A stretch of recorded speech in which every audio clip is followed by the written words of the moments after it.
question about different healing modalities because I've been through quite a lot of them, and most of them I found to be ineffective.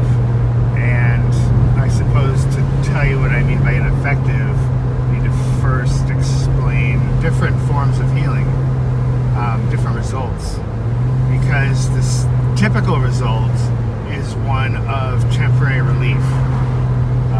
You go through some sort of healing session and you feel great afterwards, and then a couple days later, the old anger creeps back in, or the old upset, whatever it is. Releasing a person from an upset temporarily is not very difficult. Anybody who does a weekend workshop focusing on that, or who has any training at all, and does some work on themselves too, of course, should be able to provide temporary relief for just about anything. Permanent change, though, true healing, takes quite a bit more, and that there's no distinction made between the two in the New Age market is one reason why I don't use the word healing in my work, although it's not the only reason. What I've learned about healing, and I have so many things to say about specific modalities, but I won't. So I'm going to speak general, and then you just get to figure out if it applies to what you've already been interested in. First thing is, drama does not release trauma. It doesn't. And there is a lot of purported healing techniques out there that involve a lot of trauma, involve contacting old impactful memories and reliving them, or trying to rewrite them, or there's lots of ways to approach that. However, all of those ways involve drama, involve a lot of emoting, a lot of expression of how awful it was, and reliving an old traumatic event. That's actually a new trauma. And 20 years ago, I had a group of people come through my practice who all wanted sessions to get the secondary trauma out of their body.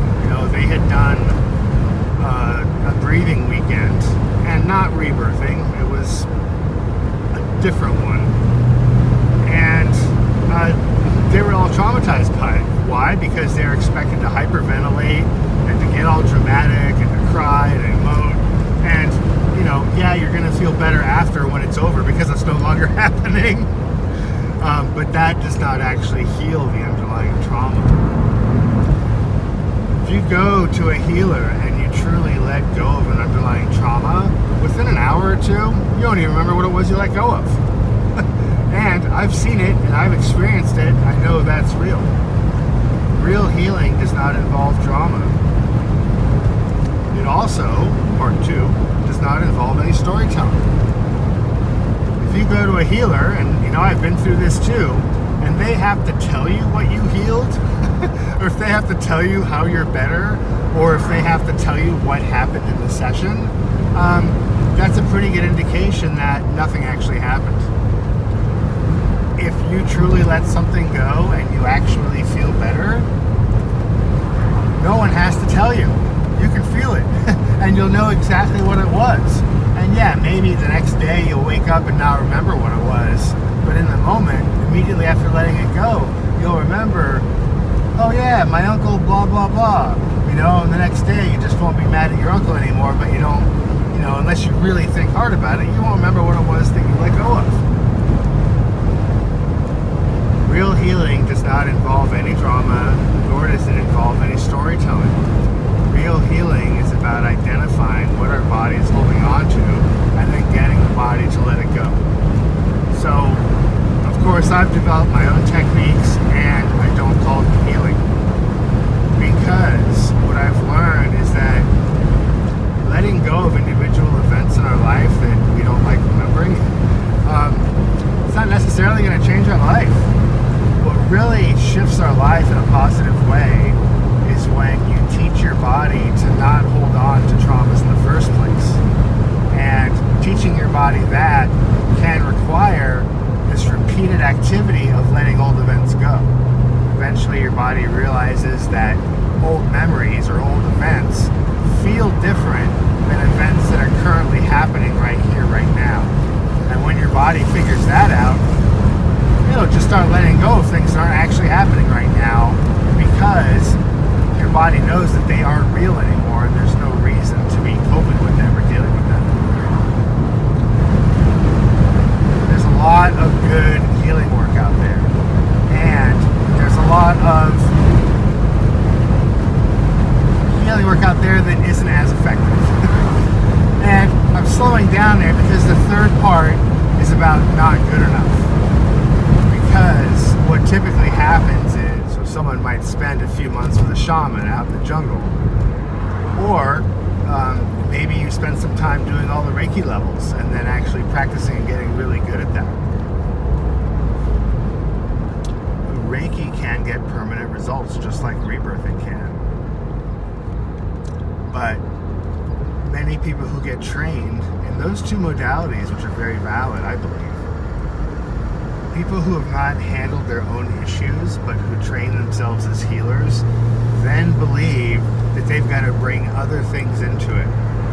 So Reiki, for example, I did my Reiki levels in 1996 and Reiki in its original form, all 3 levels were taught in a single day. There was no splitting it up into different levels, just one class, one day. That is Reiki. Reiki was brought to the United States during World War II to Hawaii, and the American woman who started teaching it, she split it into 3 levels. 1, 2, 3. 1, get your feet wet. 2, dive a little deeper, and then if you really want to jump in and change your life, you do the 3rd level. That's understandable to me, because not many people are willing to completely change their life in a single day. And whatever, our culture's a little different than Japan, where Reiki originally was initiated.